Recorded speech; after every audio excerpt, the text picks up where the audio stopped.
नमः शिवाय। श्री शिवाय नमस्तुभ्यं। प्रणाम भक्तजनों, आज हम महाकुंभ श्री शिव महापुराण की कथा अध्याय 7 सुनेंगे। आज के अध्याय में हम विवादग्रस्त ब्रह्मा विष्णु के मध्य अग्निस्तंभ कैसे प्रकट हुआ, इस कथा की संपूर्ण अध्याय को सुनेंगे। आइए हम कथा की शुरुआत करते हैं। ब्रह्मा जी कहते हैं, हे देवर्षि नारद, जब नारायण जल में शयन करने लगे तब शिव जी की इच्छा से विष्णु जी की नाभि से एक बहुत बड़ा कमल प्रकट हुआ। उसमें असंख्य नालदंड थे। वह पीले रंग का था और उसकी ऊंचाई भी कई योजन थी।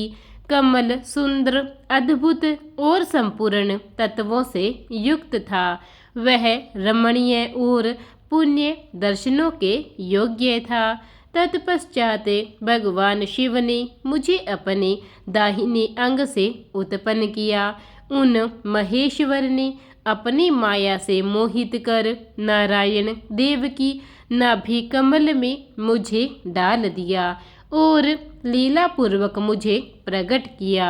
इस प्रकार उस कमल से पुत्र के रूप में मुझे जन्म मिला। मेरे 4 मुख लाल मस्तक पर त्रिपुंड धारण किए हुए थे। भगवान शिव की माया से मोहित होने के कारण मेरी ज्ञान शक्ति बहुत दुर्लभ हो गई और मुझे कमल के अतिरिक्त कुछ भी दिखाई नहीं दे रहा था। मैं कौन हूँ, कहाँ से आया हूँ, मेरा कार्य क्या है, मैं किसका पुत्र हूँ, किसने मेरा निर्माण किया है। कुछ इसी प्रकार के प्रश्नों ने मुझे परेशानी में डाल दिया। कुछ क्षण बाद मुझे बुद्धि प्राप्त हुई और मुझे लगा कि इसका पता लगाना बहुत सरल है। इस कमल का उद्गम स्थान इस जल में नीचे की ओर है और इसके नीचे में उस पुरुष को मैं पा सकूंगा जिसने मुझे प्रकट किया है। यह सोचकर एक नाल को पकड़कर मैं 100 वर्षों तक नीचे की ओर उतरता रहा, परंतु फिर भी मैंने कमल की जड़ को नहीं पाया। इसलिए मैं पुनः ऊपर की ओर बढ़ने लगा। बहुत ऊपर जाने पर भी कमल कोश को नहीं पा सका। तब मैं और अधिक परेशान हो गया। उसी समय भगवान शिव की इच्छा से मंगलमयी आकाशवाणी हुई। उस वाणी ने कहा, तपस्या करो। उस आकाशवाणी को सुनकर अपने पिता का दर्शन करने हेतु मैंने तपस्या करना आरंभ कर दिया और 12 वर्ष तक घोर तपस्या की। तब 4 भुजाधारी सुंदर नेत्रों से शोभित भगवान विष्णु प्रकट हुए। उन्होंने हाथों में शंख, चक्र, गदा और पद्म धारण कर रखे थे। उनका शरीर श्याम कांति से सुशोभित था। उनके मस्तक पर मुकुट विराजमान था तथा उन्होंने पीतांबर वस्त्र और बहुत से आभूषण धारण किए हुए थे। वे करोड़ों कामदेवों के समान मनोहर दिखाई दे रहे थे और सांवली व सुनहरी आभा से शोभित थे। उन्हें वहां देखकर मुझे बहुत हर्ष व आश्चर्य हुआ। भगवान शिव की लीला से हम दोनों में विवाद छिड़ गया कि हम में बड़ा कौन है। उसी समय हम दोनों के बीच में एक ज्योतिर्मयी लिंग प्रकट हुआ। हमने उसका पता लगाने का निश्चय किया। मैंने ऊपर की ओर, विष्णु जी ने नीचे की ओर उस स्तंभ के आरंभ और अंत का पता लगाने के लिए चलना आरंभ किया, परंतु हम दोनों को उस स्तंभ का कोई और छोर नहीं मिला। थक कर हम दोनों अपने उसी स्थान पर आ गए। हम दोनों ही शिव जी की माया से मोहित थे। श्री हरि ने सभी ओर से परमेश्वर शिव को प्रणाम किया। ध्यान करने पर भी हमें कुछ ज्ञात न हो सका। तब मैंने और श्री हरि ने अपने मन को शुद्ध करते हुए अग्नि स्तंभ को प्रणाम किया। हम दोनों कहने लगी, महाप्रभु, हम आपके स्वरूप को नहीं जानते। आप जो भी हैं, हम आपको नमस्कार करते हैं। आप शीघ्र ही हमें अपने असली रूप में दर्शन दें। इस प्रकार हम दोनों अपने अहंकार को भूलकर भगवान शिव को नमस्कार करने लगे। ऐसा करते हुए 100 वर्ष बीत गए और फिर ब्रह्मा जी बोले, मुनि श्रेष्ठ नारद, हम दोनों देवता घमंड को भूलकर निरंतर भगवान शिव का स्मरण करने लगे। हमारे मन में ज्योतिर्लिंग के रूप में प्रकट परमेश्वर की वास्तविक रूप का दर्शन करने की इच्छा और प्रबल हो गई। शिव शंकर गरीबों के प्रतिपालक, अहंकारियों के गर्व को चूर करने वाले तथा सबके अविनाशी प्रभु है। वे हम पर दया करते हुए हमारी उपासना से प्रसन्न हो गए। उस समय वहां उन सूरश्रेष्ठ से ओम नाद स्पष्ट रूप से दिखाई और सुनाई देता था। उस नाद के विषय में मैं और विष्णु दोनों यही सोच रहे थे कि यह कहाँ से सुनाई पड़ रहा है। उन्होंने लिंग के दक्षिण भाग में सनातन आदि वर्ण ओंकार का दर्शन किया, उत्तर भाग में उकार का, मध्य भाग में मकार का और अंत में ओम नाद का साक्षात दर्शन एवं अनुभव किया। दक्षिण भाग में प्रकट हुए आकार का सूर्य मंडल के समान तेजोमय रूप देखकर जब उन्होंने उत्तर भाग में देखा तो वह अग्नि के समान दीप्तिशाली दिखाई दिया।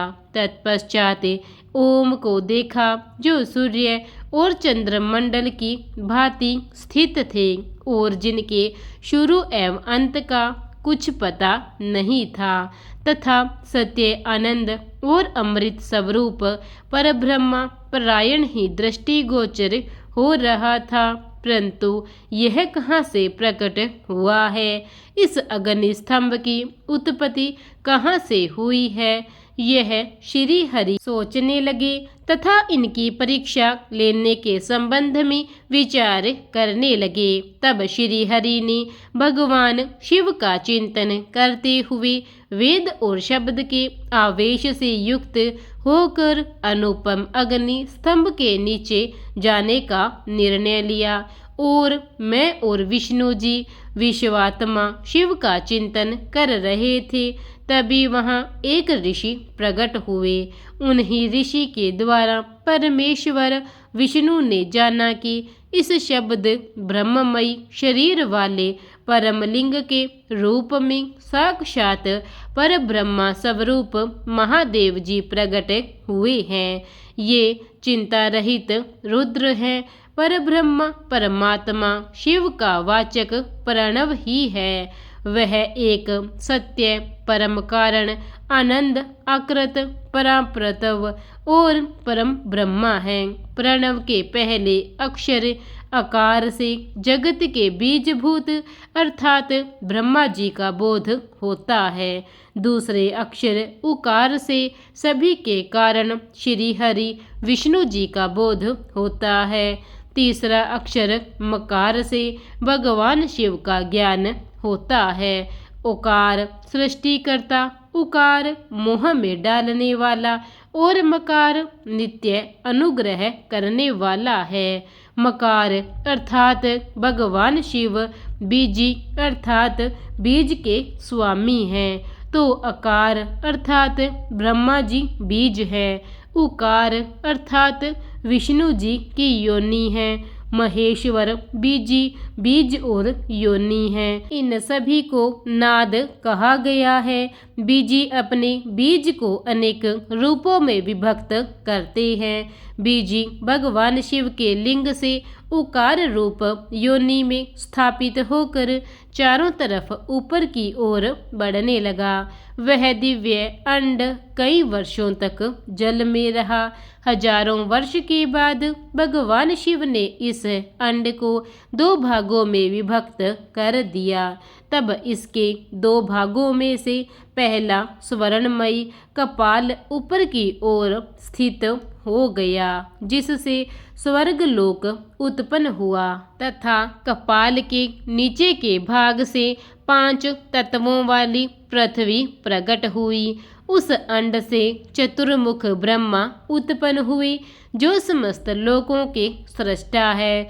भगवान महेश्वर ही ओम, उ, व और मैं त्रिविध रूपों में वर्णित है। इसलिए ज्योतिर्लिंग स्वरूप सदाशिव को ओम कहा गया है। इसकी सिद्धि यजुर्वेद में भी होती है।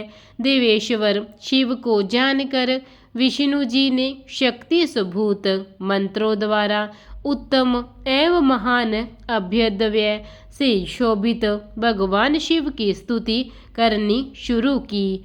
इसी समय मैंने और विश्वपालक भगवान विष्णु ने एक अद्भुत व सुंदर रूप देखा, जिसके 5 मुख 10 भुजा कपूर के समान गौरव वर्ण परम कांतिमय अनेक आभूषणों से विभूषित महान उदार महावीर्यवान और महापुरुष के लक्षणों से युक्त था, और जिसके दर्शन पाकर मैं और विष्णु जी धन्य हो गए। तब परमेश्वर महादेव भगवान प्रसन्न होकर अपने दिव्यमय रूप में स्थित हो गए। इस प्रकार भगवान महादेव व भगवती उमा के दर्शन कर हम दोनों कृतार्थ हो गए। हमने उनके चरणों में प्रणाम किया।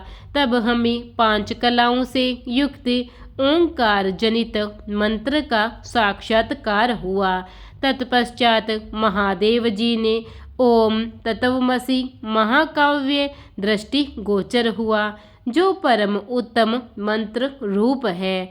इसके बाद धर्म और अर्थ का साधक बुद्धि स्वरूप 24 अक्षरीय गायत्री मंत्र प्रकट हुआ, जो पुरुषार्थ रूपी फल देने वाला है। तत्पश्चात मृत्युंजय मंत्र, फिर पंचाक्षर मंत्र तथा दक्षिणामूर्ति व चिंतामणि का साक्षात्कार हुआ। इन 5 मंत्रों को विष्णु भगवान ने ग्रहण कर जपना आरंभ किया। ईशों के मुकुट मणि ईशान है, जो पूरा तत्व पुरुष है, हृदय को प्रिय लगने वाले, जिनके चरण सुंदर है, जो सांप को आभूषण के रूप में धारण करते हैं, जिनके पैर व नेत्र सभी ओर हैं, जो मुझ ब्रह्मा के अधिपति कल्याणकारी तथा सृष्टि पालक एवं संहार करने वाले हैं। उन वरदायक शिव की मैं और मेरे साथ भगवान विष्णु ने प्रिय वचनों द्वारा संतुष्ट चित्त से स्तुति की। इसी प्रकार महाकुंभ श्री शिव महापुराण की कथा अध्याय 7 को आज यहीं पर हम विश्राम देते हैं। इसके आगे की कथा हम अध्याय 8 में सुनेंगे। तब तक के लिए प्रेम से बोलिए हर हर महादेव। ओम नमः शिवाय। श्री शिवाय नमस्तुभ्यम। तो भक्तों, आपको कथा अच्छी लगी हो तो कथा को लाइक और चैनल को सब्सक्राइब करना ना भूलें। धन्यवाद।